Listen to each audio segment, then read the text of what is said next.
First raining day of wedding. Lightning struck the church as I was driving up Power Stadium though. But alas, we were married. Then, in the pouring rain, off to the reception. Right after the obligatory cake face slam, dancing ensues. Within 20 to 30 minutes, a relative dies of a heart attack while dancing with my grandma, her nephew, probably 58. Thing is, he wasn't even invited to the wedding and just happened to be in the area, so we let him tag along. Given the major turn of events, we cancel the reception. Wife's dream wedding reception is now blown to hell. We end up getting wasted in the bar with a few close friends. Hotel won't refund any food, beverage expenses. I understand the food, but wouldn't even refund untapped kegs or unopened wine. Fucking DoubleTree. Anyway, next morning we leave for the honeymoon, throw the bouquet and garter at the airport to a very small group of friends. Haven't consummated yet. Off to a remote island for a romantic getaway. At the airport, there's one cab, probably a Honda Civic, and we have to share it with another newlywed couple. She is unbelievably obnoxious and loud. I tell the cabbie, I need beer. We get some for the rest of the 30-minute ride. Cabbie was going about 50 down winding mountainous roads while dodging wildcats. Checking the resort. I was told this is a nice place by my travel agent. This was before internet reviews, and I requested a premium room and informed them that this is a honeymoon, so need champagne, flowers, chocolate-covered strawberries, etc. In the room, when we arrived, nothing was provided and all rooms were exactly the same, complete with 2 twin beds bolted to the walls and a bathroom that fit only one person at a time. No TV, no room service, electrical outlets down the hall. My bride actually had to blow dry her hair in a public area. What we found out the next day is that we had been sent, not to a romantic couple's getaway, but to a family resort that catered to families with young children. All the activities were geared around a circus theme, and we had kids marching around us all week singing silly chants and wearing costumes. We spent the week drinking heavily, didn't consummate until we got home. We had been worried about rain, but our wedding day dawned bright and gorgeous and amazing. We knew, 'cause we were up to see the dawn, having been laying in bed with hideous, stabbing stomach pains for about 2 hours by the time the dawn rolled around. Just as we were set to get up, the explosive diarrhea started. My wife almost pooped the bed. She was terrified to put her wedding dress on, for fear of pooping on it. We puke and shit a bunch, then people start showing up to help us get ready. The photographer comes. We muddle through, taking breaks to have our stomachs hate us. My wife had it worse than I did. She could hardly stand up. We made it through the ceremony and the receiving line, and then a bunch of pictures in the hot sun.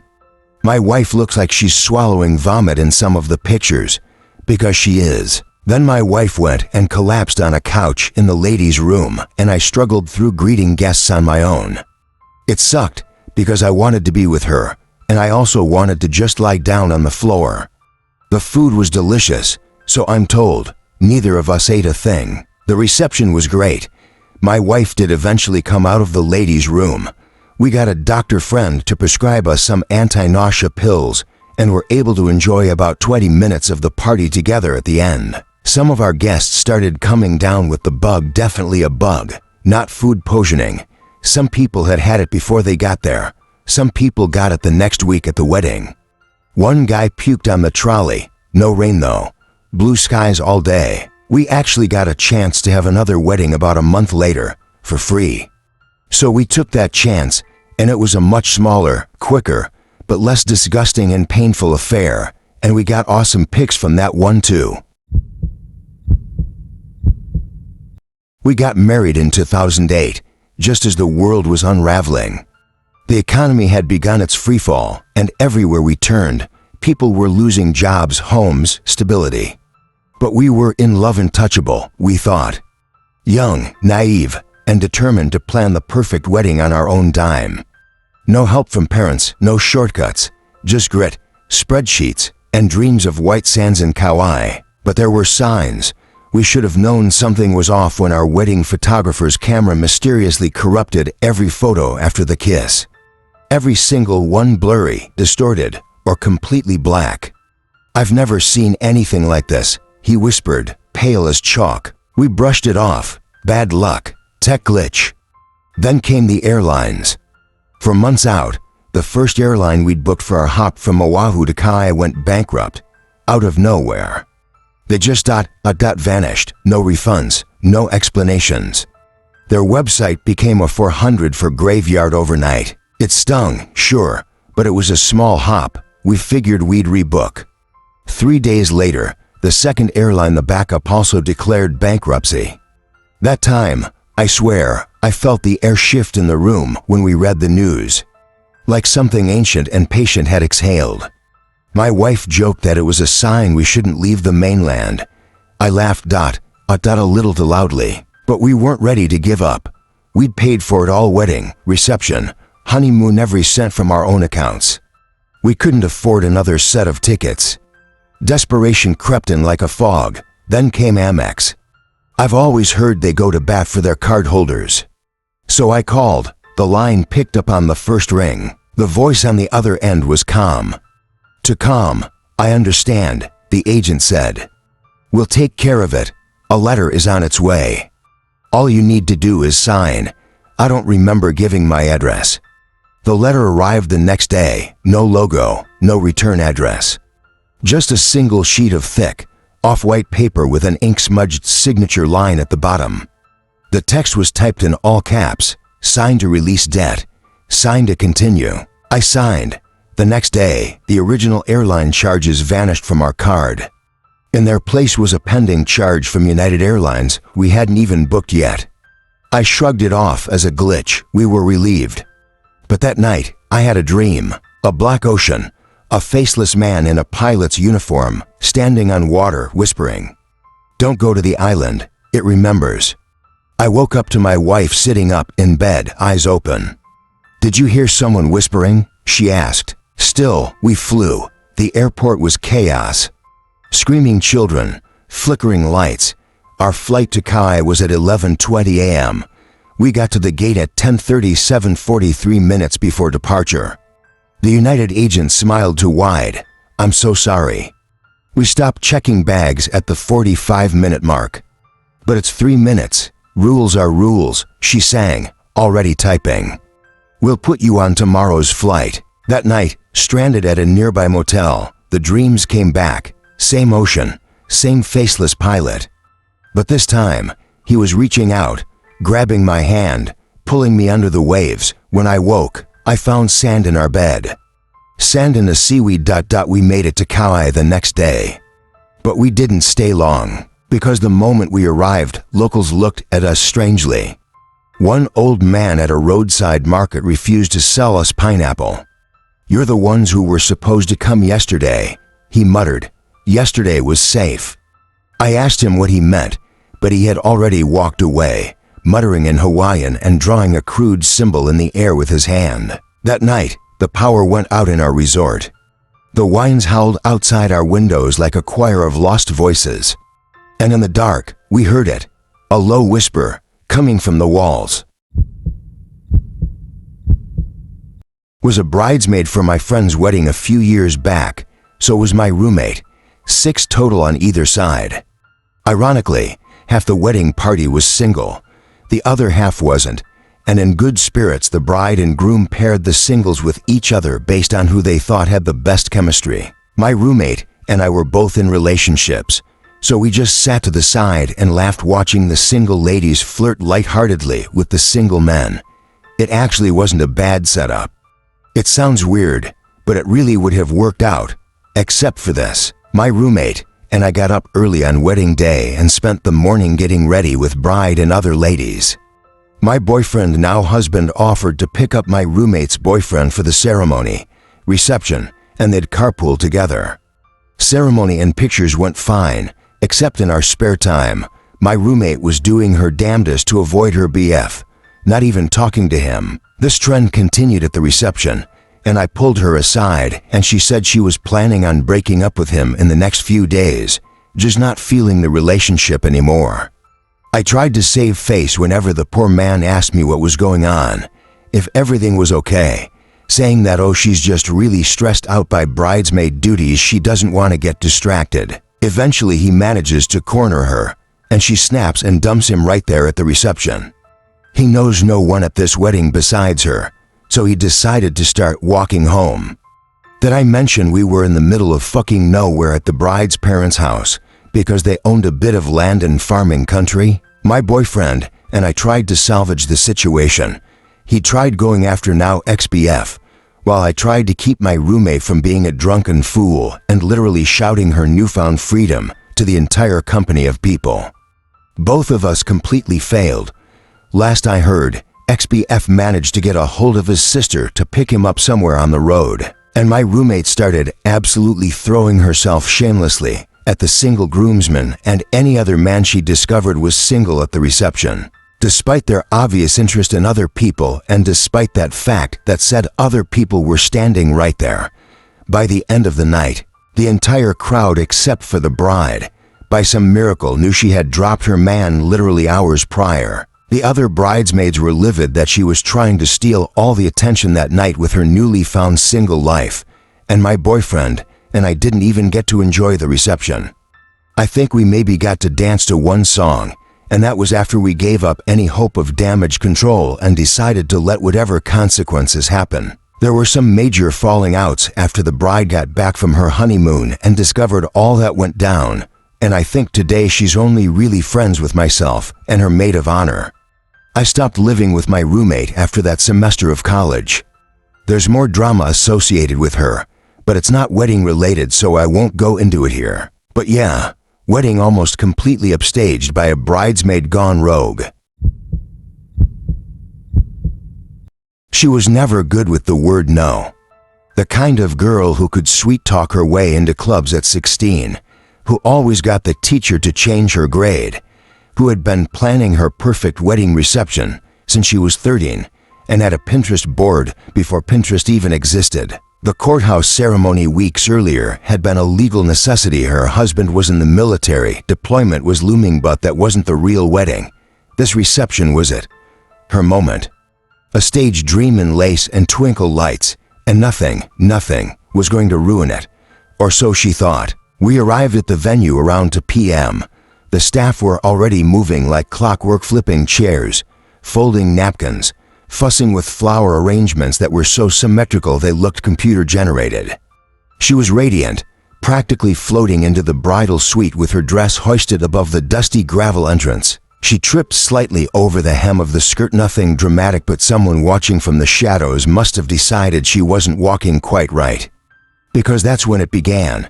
At 3:12 p.m., we learned the caterer had flagged the bride as inebriated. We laughed at first, thought it was a miscommunication. There had been no alcohol in the bridal suite, not even mimosas. Just lukewarm bottled water and bags of touch-up makeup. We figured once the caterers saw her interacting with everyone, they'd realize their mistake and move on. They didn't. They refused to serve her alcohol. At all, on her own wedding day. The bride smiled at first. That tight, rehearsed smile she used when people said things she didn't like. But behind the smile, you could feel the heat rising. "It's fine," she said, "we'll fix this." But there was something wrong about how the venue staff looked at her. Like they saw something the rest of us didn't.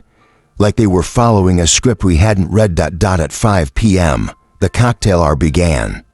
The guests started arriving, laughter and champagne flutes.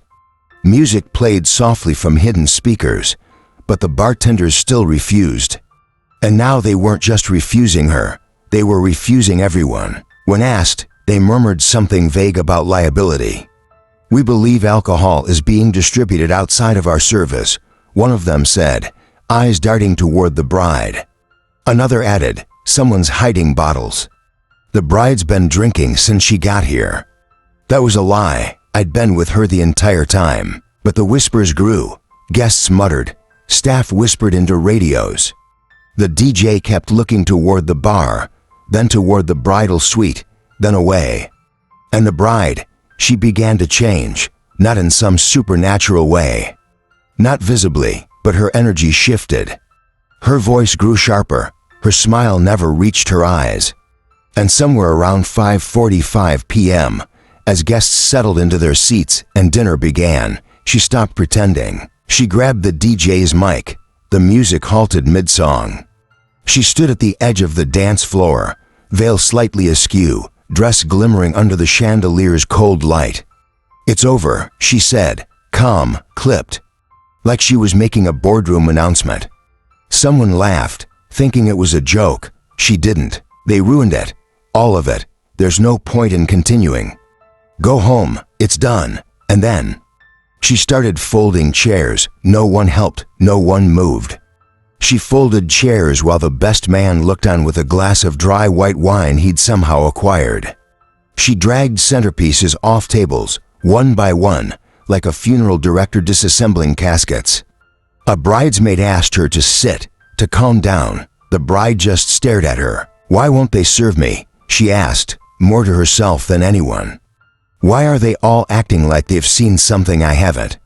She looked toward the bar again. "They think I'm drunk," she whispered. "But what if I am?" That's when her voice broke.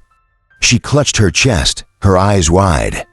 "But I didn't drink anything," she muttered. "I swear I didn't." The DJ, awkwardly, tried to play a soft instrumental to smooth over the mood. The lights flickered, and then something happened.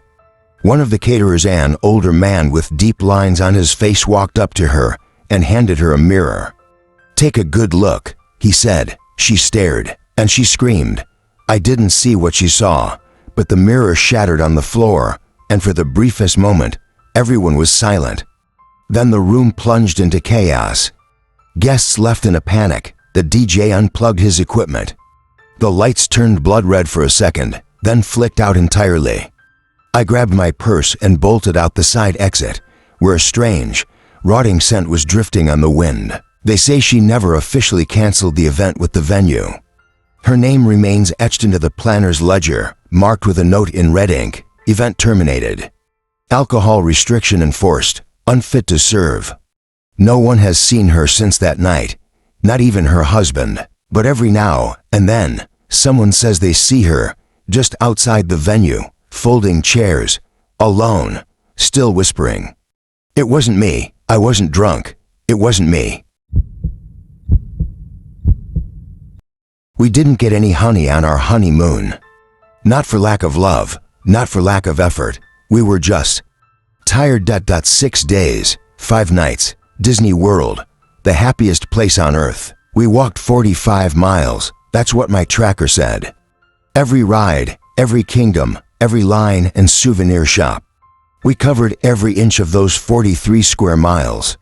We devoured Disney, didn't miss a thing. And every night we died, collapsed into bed with swollen feet and aching legs, separate beds, for out of 5 nights. Not that we planned it that way, it's just how it happened. Once, I woke up, and she wasn't beside me. I found her standing in the dark corner of the hotel room, facing the wall like a forgotten animatronic left running after hours. "Just needed to stretch," she said. Collapsed into bed with swollen feet and aching legs, separate beds, for out of 5 nights. Not that we planned it that way, it's just how it happened. Once, I woke up, and she wasn't beside me.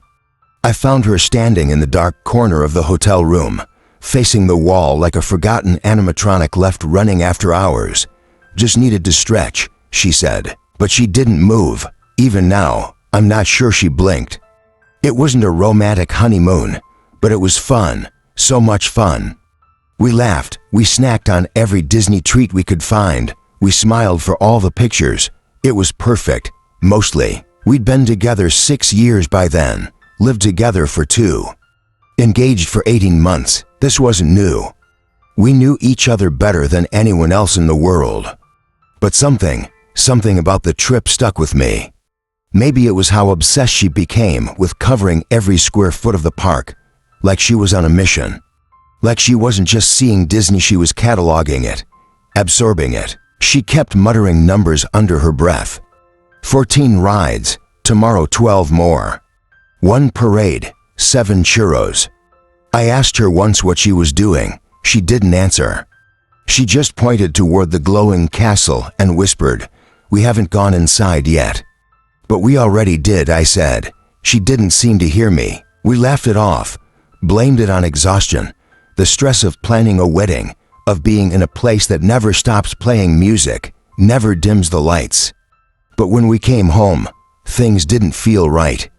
She was tired all the time, would fall asleep with the lights on. She said she was dreaming of fireworks, but she never smiled when she said it. So, for our 1-year anniversary, we took a second honeymoon, something more relaxing. Something slower, quaint towns along the Cape, Provincetown, main streets and gift shops. Little art galleries, seagulls, ice cream. We walked 25 miles in 2 days. She had to see every store, every single one. Even when they were closed, she pressed her face to the glass, like she was searching for something. I asked her what she was looking for. Details, she murmured. At night, we went to bed in separate beds. Again, she said her stomach was too full to be romantic. That was fair, but it wasn't just that. Sometimes she'd get up at 3 a.m. and walk the hotel halls barefoot. Said she couldn't turn it off. What was it? I didn't ask. One night, on our last evening in Provincetown, I followed her. She didn't see me. She moved quietly, slipping down the stairs into the lobby. The clerk didn't look up. She walked out onto the street, into the fog. I followed at a distance. She wandered down the pier, where the boats were tied and rocking gently. She stopped at the edge of the dock and knelt down, like she was speaking to something in the water. I couldn't hear what she said. But the waves stopped for a moment, all sound gone. And then, in a voice I barely recognized, I heard her whisper, "No, not yet." I haven't finished walking. I went back to the room. Pretended to be asleep when she returned. When we got home, I asked her if she wanted to plan a relaxing vacation next time. Maybe a cabin in the woods, something where we could rest. She stared at me. "You can rest," she said. But I still haven't finished walking. That was 6 months ago. Since then, she's mapped out every walkable district in the state. Her feet are blistered. She doesn't sleep anymore. She just walks. Every night, she's out there, walking, counting steps, mumbling numbers. And every so often, I wake up and see her standing in the corner again, facing the wall. Breathing slow, still whispering, "I haven't finished walking."